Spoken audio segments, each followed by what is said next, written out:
Arsenal imefichua siri ya mafanikio yao uwanjani msimu huu wanapofukuzia taji la ligi kuu ya Uingereza baada ya ukame wa miaka 21.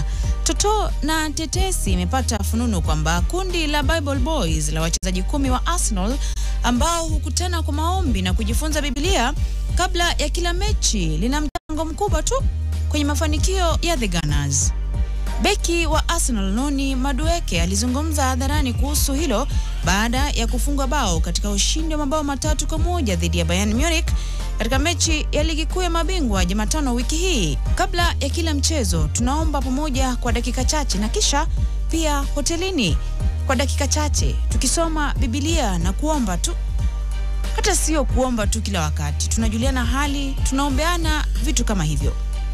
Madueke anasema imani yao inawapa msukumo mkubwa uwanjani na imekuwa sehemu muhimu ya maandalizi yao ya kisaikolojia. Wao husoma kifungu cha maandiko kisha ombi fupi wakiomba umakini, usalama na ushindi. Baadhi ya wachezaji wamezungumzia wazi imani yao, iwe katika mahojiano, kwenye mitandao ya kijamii au jinsi wanavyosherehekea uwanjani baada ya kufunga bao. Ni jambo zuri, Madueke aliambia EPL mwezi huu. Ni jambo la ajabu kwamba tuna kikosi ambacho hakiaibiki na hilo. Tunaamini inatupa nguvu kubwa tunapoingia uwanjani kwamba hatuko peke yetu.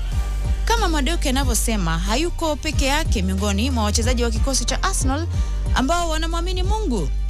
Jurgen Timber pia ni Mkristo na kupitia mitandao yake ya kijamii wakati ambao alikuwa na jeraha alikuwa akichapisha vifungu vya neno takatifu kwenye X kabla ya mechi yoyote. Anapewa jina la utani na mashabiki la mchungaji Timber, yeye na Bukayo Saka. Kwangu mimi ni njia ya maisha, ni imani yangu, aliwahi kusema. Ninajaribu kuishi kwayo. Tunaomba kabla ya michezo kwa sababu tuna Wakristo wachache kwenye timu yetu. Inaleta umoja na uelewa kwa sababu kwa namna fulani mnaishi maisha sawa. Siku nyingine karibu nilisahau kuposti kwenye mitandao ya kijamii na nilipata jumbe nyingi kutoka kwa mashabiki wakiuliza, uko wapi mstari wa Biblia? Ni jambo la kufurahisha sana. Jina lake la utani pia ni mtoto wa Mungu kwenye wasifu wake wa Instagram kwa miaka kadhaa, na mara kwa mara husherekea magoli kwa kuelekeza kidole chake juu. Saka aliwahi kusema mwaka 2022 kwamba Biblia aliyopokea kama zawadi kutoka kwa baba yake ni moja ya mali yake muhimu na ya thamani.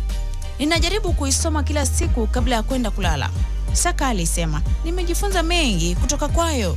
Arsenal wanaunga mkono imani na maslahi ya wachezaji, iwe ni Wakristo kama vile Madueke, Timber na Saka, wachezaji wa dini ya Kiislamu kama vile William Saliba, au wachezaji ambao hawako katika dini yoyote. Mchezaji mwingine ni Eberechi Eze ambaye ni mmoja wa Wakristo kama Saka.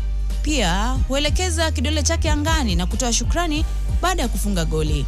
Arteta alisema katika mkutano na waandishi wa habari mwezi uliopita, wao kama Arsenal wanapenda dini kwa sababu wanahisi kwamba dini inawaunganisha kama timu.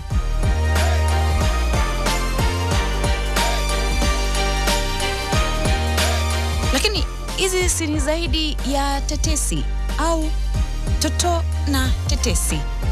Mikiki NTV.